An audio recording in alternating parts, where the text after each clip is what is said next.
Tak opäť zdravíme všetkých divákov Mammoth Running Team blogu. A teda ako sme nás slúbili, tak máme zhodnotenie behu, také stručné priamo po dobehnutí.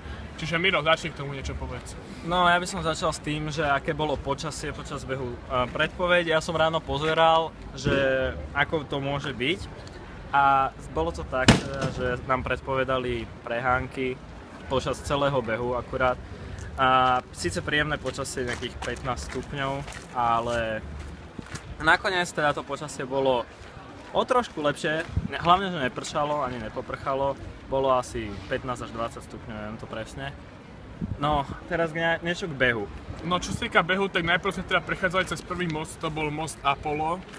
Tam sa to ešte strašne hustilo, pretože cesta bola široká tak možno 1,5 metra a vzhľadom na to, že to bolo tak 300 metrov po začiatku odhadom, tak ešte sa ten dav sa nestihol tak rozprchnúť. To znamená, že tam sa strácalo najviac času.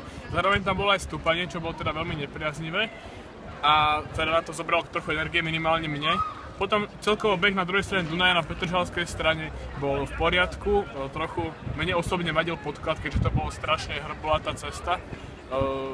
Chytal som na brnenia do nôh, ale tak nakoniec som dobehol bez zastavenia. A no tak Miro, povedz ty niečo. No ďalej teda sa vybehlo na most La Franconi a potom sa zbehlo a išlo sa po tej bratislavskej strane a vlastne hneď tam bola občerstvovacia zastávka, rýchlo sa občerstviť a bežať ďalej, to bol náš cieľ. A teda celkovo sa nám bežalo, mne konkrétne sa bežalo úplne super. Naše predsavzatia ja som si úspešne splnil. Dobehol som s časom 53:33 čistým a to bol teda nevídaný výkon pre mňa, keďže som to chcel zabehnúť tak okolo hodiny, takže som sa prekonal a skončil som v našej kategórii na 133.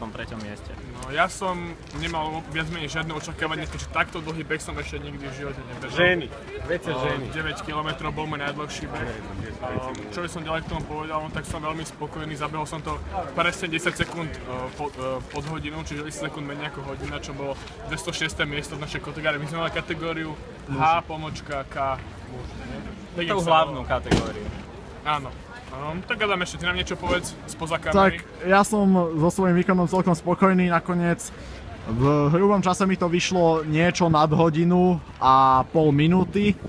Čistého času to mohlo byť aj pod hodinu, keďže hlavne v štartovacom koridore na začiatku to bolo veľmi spomalené a takisto teda ako David spomenul, veľmi mi vadilo to, že hneď behom prvého pol kilometra bol most, kde sa naozaj zhustil počet bežcov. Ale inak celkovo ku pocitom z behu, tak tie boli veľmi pekné. Naozaj nám nakoniec aj vyšlo počasie, hoci predpoveď hovorila inak. A celkom som vládal držať tempo aj s ostatnými členmi tímu. Takže za mňa spokojnosť a som zvedavý, ako to dopadne budúci týždeň na behu Devín Bratislava, odkiaľ takisto prinesieme reportáž.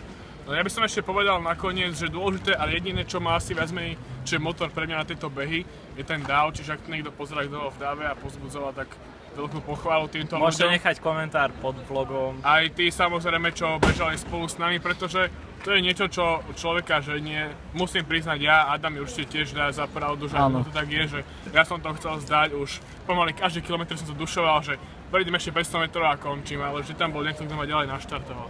Takže toľko k tomu, aj k tej organizácii, aj k tomu, že to je vlastne masový beh, ešte Miro nám niečo povie ohľadne organizácie Mammoth Running Team blogu v najbližšej dobe. Aha, no takže ako som spomínal, tak ako Adam spomínal, budúci víkend bežíme Devín Bratislava, náš prvý taký viac než 10 kilometrový beh, je to síce len 11,2, pokiaľ ja viem, ale bude to teda masovka, je to veľmi, veľmi obľúbovaný beh, beží na ňom strašne veľa bežcov. Rádovo štartuje viac ako 5000 ľudí. Áno. A teda uvidíme naše predsavzatia, to je vám, alebo teda predpokladané umiestnenia a časy vám prineseme asi vo vlogu pred samotným behom. Dobre, takže behu zdar.